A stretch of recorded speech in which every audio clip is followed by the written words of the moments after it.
সম্মানিত ভিউয়ার্স, আসসালামু আলাইকুম ওয়া রাহমাতুল্লাহি ওয়া বারাকাতুহু। আশা করি সবাই আল্লাহর অশেষ রহমতে ভালো আছেন, সুস্থ আছেন। এই চ্যানেলে আর একটি নতুন গুরুত্বপূর্ণ ভিডিওতে আপনাদের সবাইকে স্বাগতম। আজকে আলোচনা করব প্রাথমিকের তৃতীয় ধাপের চূড়ান্ত ফল কবে, বিস্তারিত ভিডিওতে। এই ভিডিওটি দেখার আগে যারা এই চ্যানেলে একদম নতুন তারা অবশ্যই চ্যানেলটি সাবস্ক্রাইব করে পাশে থাকা বেল আইকনটি প্রেস করে দিন। আর যারা ইতিমধ্যে সাবস্ক্রাইব করেছেন তাদেরকে জানাই অসংখ্য ধন্যবাদ। প্রাথমিকের তৃতীয় ধাপের চূড়ান্ত ফল কবে?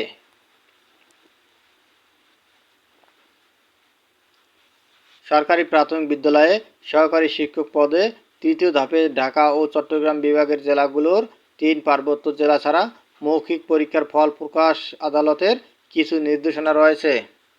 সেজন্য কিছুটা সময় লাগবে, তবে আমরা চেষ্টা করছি দ্রুত ফল প্রকাশের।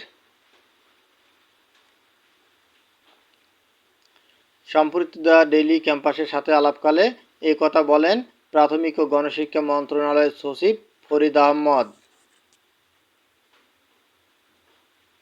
প্রাথমিক ও গণশিক্ষা মন্ত্রণালয়ের জ্যেষ্ঠ এক কর্মকর্তা দ্য ডেইলি ক্যাম্পাসকে বলেন, 6 মাসের স্থগিতাদেশ দেওয়া হলেও তদন্ত প্রতিবেদন আদালতে দাখিল করলে ফল প্রকাশ করা সম্ভব হবে বলে আমরা আশাবাদী। আশা করা যাচ্ছে 60 দিনের মধ্যে তৃতীয় ধাপের চূড়ান্ত ফল প্রকাশ করা সম্ভব হবে।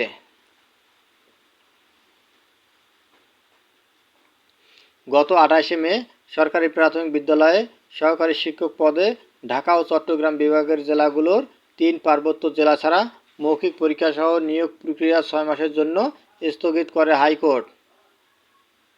এক রিটের প্রাথমিক শুনানি নিয়ে গত মঙ্গলবার বিচারপতি মোস্তফা জামান ইসলাম ও বিচারপতি এস.এম. মাসুদ হুসাইন দোলনের সমন্বয়ে গঠিত হাইকোর্ট বেঞ্চ রুলসহ এই আদেশ দেন। এই নিয়োগের জন্য লিখিত পরীক্ষায় প্রশ্নপত্র ফাঁস নিয়ে গণমাধ্যমে আসা অভিযোগ অনুসন্ধান করতে নির্দেশ দিয়েছিলেন আদালত। অনুসন্ধান করে 3 মাসের মধ্যে আদালতে প্রতিবেদন দিতেও বলা হয়েছে। 2023 সালের 14 জুন এই নিয়োগ বিজ্ঞপ্তি প্রকাশ করা হয়। গত 29শে মার্চ এই দুই বিভাগের লিখিত পরীক্ষা অনুষ্ঠিত হয়। সরকারি প্রাথমিক বিদ্যালয়ে সহকারী শিক্ষক পদে তৃতীয় ধাপে ঢাকা ও চট্টগ্রাম বিভাগের লিখিত এমসিকিউ পরীক্ষার ফল গত 21শে এপ্রিল প্রকাশ করা হয়।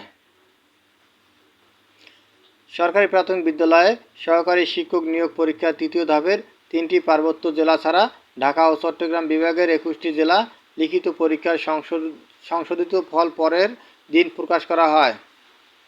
চলতি মাসের 9 তারিখ থেকে মৌখিক পরীক্ষা শুরু হয়।